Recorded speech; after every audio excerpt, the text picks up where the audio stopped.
Previously, I talked about Hannah, who was one of the most righteous prayers in the Bible.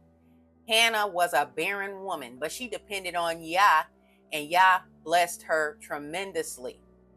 There were other barren women in the Bible who did not go that route.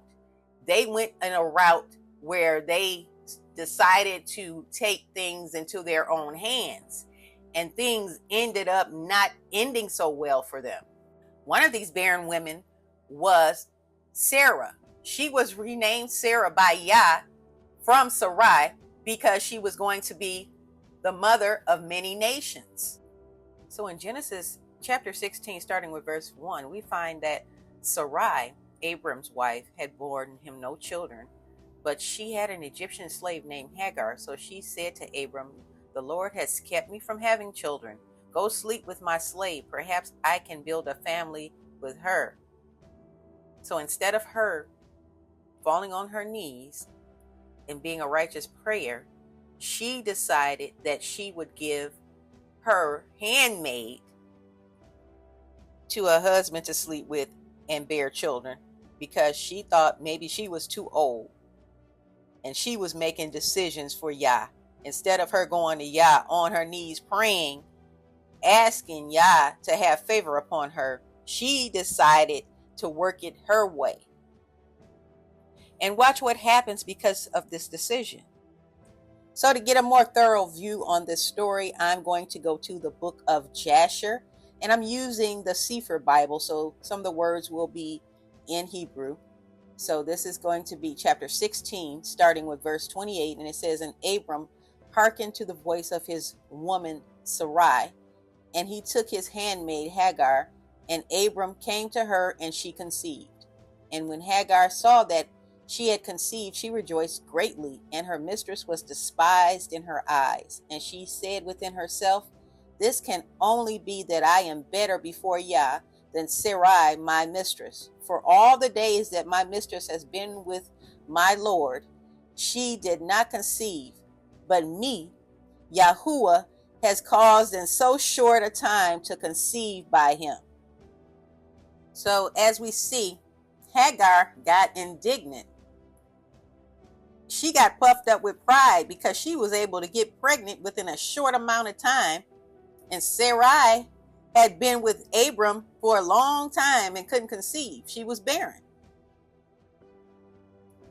So Hagar just knew she was better than Sarai because she got pregnant so quick. As we see back in verse 29, she said that she despised her mistress. That means that she was disobedient. She started being contrary, everything towards Sarai, because she thought she was better than her. She was like, "Why do I have to listen to you now that I'm pregnant? You can't even have a child."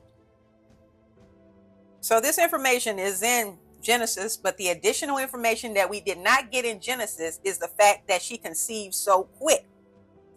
And verse 30, when it says, "And when Sarai saw that Hagar had conceived by Abram, Sarai was jealous."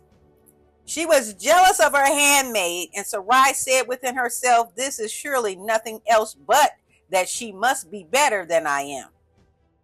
So let's go back into Genesis chapter 16, verse 5 right quick.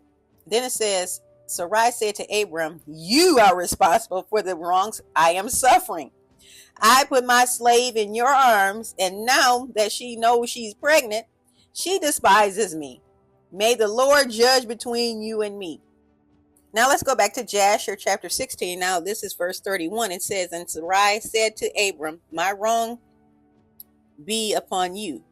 For at the time when you did pray before Yahuwah for children, why did you not pray on my account, that Yahuwah should give me seed from you?"